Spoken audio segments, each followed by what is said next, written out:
কুন্দপুর গ্রামে বেড়ে উঠছিল বছর 15-র এক তরুণী, যার নাম মালতী। মালতী ছোটবেলা থেকেই নায়িকা হতে চায়। চোখে শুধু তার একটাই স্বপ্ন, সে একদিন অনেক বড় নায়িকা হবে। কিন্তু সাধ থাকলেও সাধ্য কোথায়? মালতীর বাবার সেই সাধ্য ছিল না যে মেয়েকে নায়িকা করে গড়ে তুলবে। বড় রাস্তার ওপাশে ছোট্ট একটা লজেন্স বিস্কুটের দোকান ছিল মালতীর বাবার। মেয়ে মালতী আর স্ত্রী মালাকে নিয়ে দুবেলা দুমুঠো খেয়ে বেশ ভালোই চলে যাচ্ছিল বিপিনবাবুর। কিন্তু সুখের মাঝখানেই নেমে আসলো দুঃখের ঘনঘটা। বেশ কয়েকদিন যাবৎ বিপিনবাবুর দোকানে এক তরুণের আসা যাওয়াটা আগের তুলনায় বেড়েছে। মালতী স্কুলে যাওয়ার সময় তার বাবাকে মায়ের হাতের বানানো খাবার দিয়ে যায়। সময়টা সকাল 10টা 15। মালতী বাড়ি থেকে বেরিয়ে বাবার দোকানের পথে রওনা দিয়েছে। পথেই তার সেই ছেলেটা, যার নাম রাজ, তার সাথেই হঠাৎ করে দেখা। রাজ আর মালতী দুজনে কথা বলতে বলতে যাচ্ছে। মালতীকে রাজ বলছে, পড়াশোনা করো, পড়াশোনা করে বাবার পাশে দাঁড়াতে হবে মালতী। কিন্তু মালতী সহজ সরল ভাষায় উত্তর দেয়, পড়াশোনা? সে তো আমার জন্য না, আমার জন্য নায়িকাই ঠিক আছে। আমি বড় হয়ে নায়িকা হব। রাজ বলে, তাই নাকি? তুমি নায়িকা হতে চাও? অবশ্যই হবে, দেখবে তুমি একদিন অনেক বড় নায়িকা হবে। কথা বলতে বলতে মালতী খেয়ালই করেনি যে তার বাবার দোকানটা অনেক আগেই চলে এসেছে। রাজ মালতীকে বলছে, ওই দেখো তোমার বাবার দোকান চলে এসেছে। মালতী বাবাকে খাবারটা দিয়ে বেরিয়ে পড়ে স্কুলের পথে। রাজ বিপিনবাবুকে কাকু বলে সম্বোধন করে, বাবার মতোই বিপিনবাবুকে সম্মান করে। একটু একটু করে বিপিনবাবুর মনে জায়গা করে নিয়েছে রাজ। রাজ বিপিনবাবুদের অবস্থা ভালো মন্দ সবটাই জানে। এরপর রাজ বিপিনবাবুকে একটা কিপ্যাডের ফোন কিনে দেয়। বিপিনবাবুর মনে হয় রাজ যেন তার নিজের ছেলে হয়ে উঠেছে। রাজের নিজস্ব কোনো থাকার জায়গা ছিল না, ঘর বাড়ি কিছুই ছিল না তার। বিপিনবাবু নিজেই রাজের জন্য একটা ঘর ভাড়া খুঁজে দেয়। বিপিনবাবুর স্ত্রী মালাকেও রাজ ভীষণ সম্মান করে, মায়ের মতোই ভালোবাসে। মালা আবার ভালো মন্দ কিছু রান্না করলেই রাজের জন্য আলাদা করে পাঠিয়ে দেয়। একদিন রাতের বেলা মালতী বই নিয়ে বসেছে। পেনটা তার ঠোঁটের কাছে, বইটা হাতে ধরে আছে।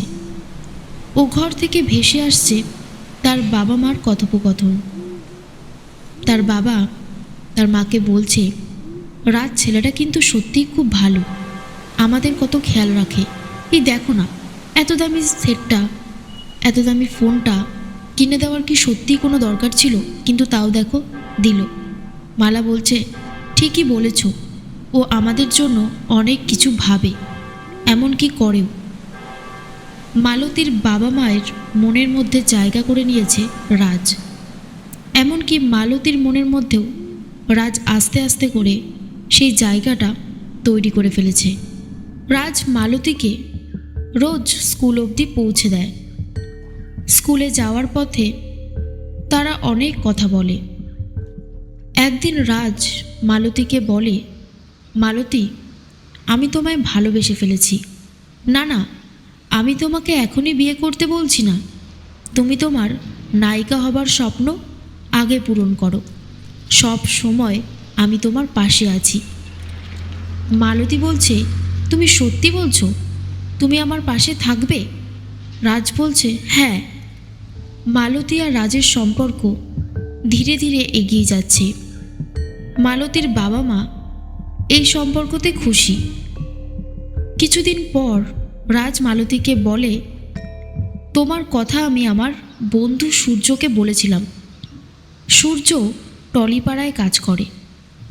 ও এক প্রডিউসারের সাথে কথা বলেছে, আর সেই প্রডিউসার তোমাকে ডেকেছে। তুমি যাবে মালতী?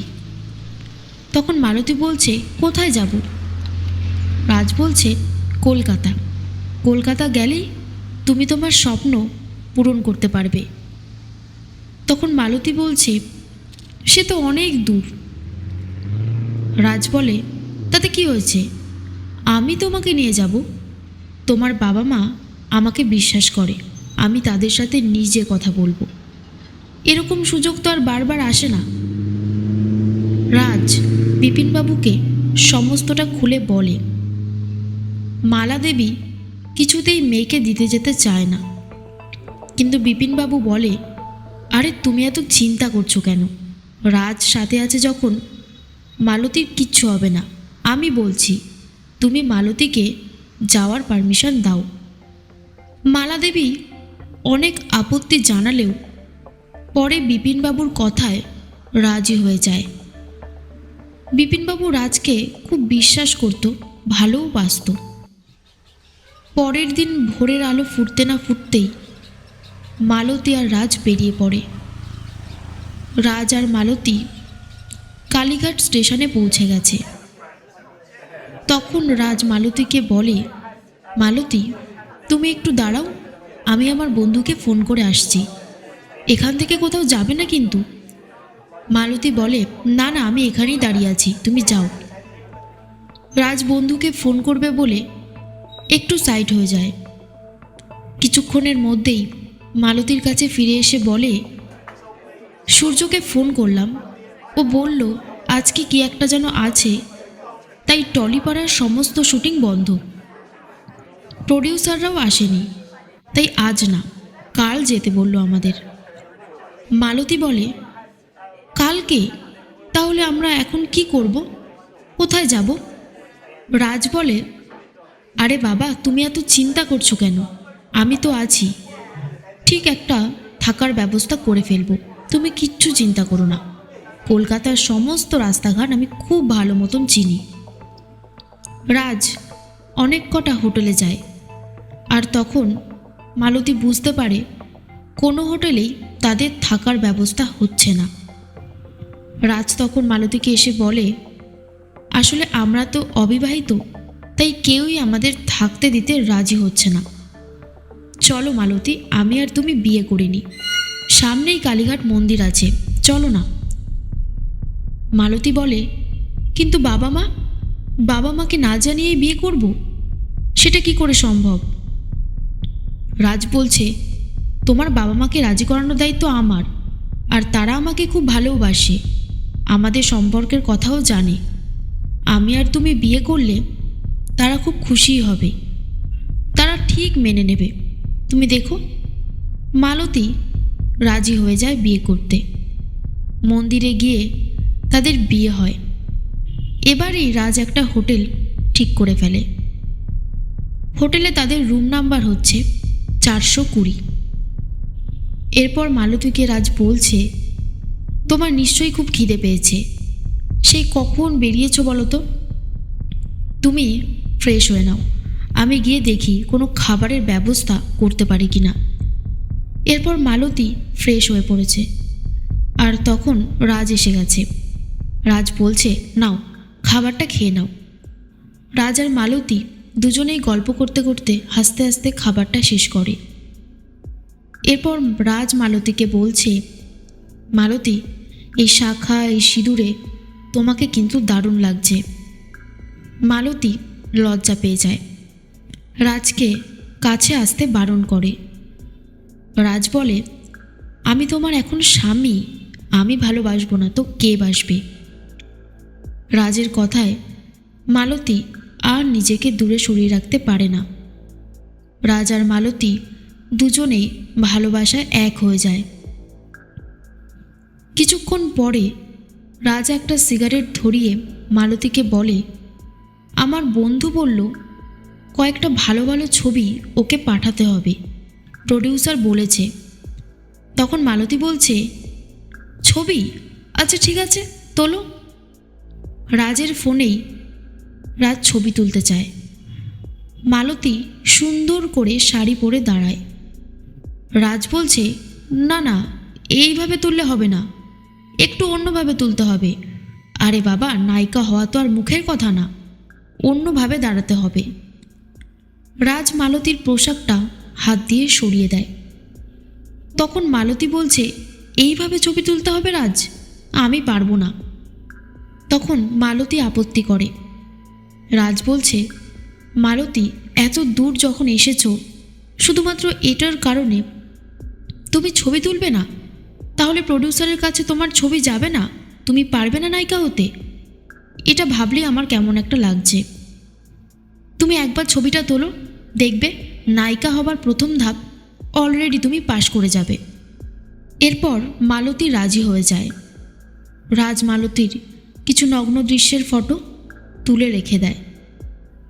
এরপর মালতী স্টুডিওতে কখন যাবে বলে বায়না করতে থাকে রাজের কাছে। রাজ বলে, এই তো আজ, এই তো কাল, এই বলেই কাটিয়ে দেয়। হঠাৎ করে একদিন মালতী খুব রেগে গিয়ে জিজ্ঞেস করে, এভাবে আর কতদিন চলবে রাজ? আমাকে নিয়ে চলো, আমি তো যাব। রাজ বলে, কোথায় যাবে তুমি? আমি তোমাকে কোথাও নিয়ে যেতে পারবো না, তোমার যেখানে ইচ্ছা তুমি সেখানে যাও, আমার কাজ হয়ে গেছে। মালতী বলে, মানে? তুমি তো আমায় নিয়ে এসেছিলে, এখন এসব কি বলছো? রাজ বলছে, ওসব ফাও, মিথ্যে। আমি এর আগে এরকম 36টা মেয়ের সাথে করেছি, তাই আমাকে এসব বলে কোনো লাভ হবে না। আর হ্যাঁ, তুমি যদি এই সমস্ত কথা পুলিশকে বলার চেষ্টা করো, তাহলে আমি এই সমস্ত তোমার ফটোগুলো ভাইরাল করে দেব। কি করবে তখন? মুখ দেখাতে পারবে না সমাজে। মালতী এইসব ভয় পেয়ে চুপ করে যায়। খুব রাগ হচ্ছিল মালতীর, কিন্তু কিছুই যে আর করার নেই। রাজ মালতীকে ছেড়ে চলে যায়। মালতী কি করবে বুঝে উঠতে পারছিল না। হঠাৎ করে মালতীর মনে পড়ে ব্যাগের কথা। যেই ব্যাগটা নিয়ে সে এসেছে সেটা তার স্কুলের ব্যাগ। টিফিন থেকে কিছু জমানো পয়সা ওই ব্যাগেই ছিল। মালতীর কাছে এগুলোই এখন একমাত্র অবলম্বন বাড়ি যাওয়ার জন্য। মালতী সেই পয়সাগুলো নিয়ে বাড়ির দিকে রওনা দেয়। বাড়ি ফিরে এসেছে মালতী। বিপিনবাবু, মালাদেবী মালতীর দিকে তাকিয়ে অবাক। মালতীর মাথায় সিঁদুর, হাতে শাখা পলা। মালাদেবী জিজ্ঞেস করছে, কী হয়েছে? ভেঙে পড়ে মালতী। সমস্ত কথা তাদেরকে খুলে বলে। সমস্ত সত্যি কথা তারা জানে। এরপর মালাদেবী বলছে বিপিনবাবুকে, আমি তখন বারবার বারণ করেছিলাম, তুমি আমার কোনো কথা শুনলে না। এখন আমার মেয়েটার তো সর্বনাশ হয়ে গেল। বিপিনবাবুর বলার মতো আর কিছুই ছিল না। বিপিনবাবু নিজেও খুব ভেঙে পড়েছে, কিন্তু মালতীর জেদ অনেক বেশি বেড়ে গেছে। মালতী পুলিশের কাছে গিয়ে সবটা খুলে বলে, পুলিশকে সবটা জানায়।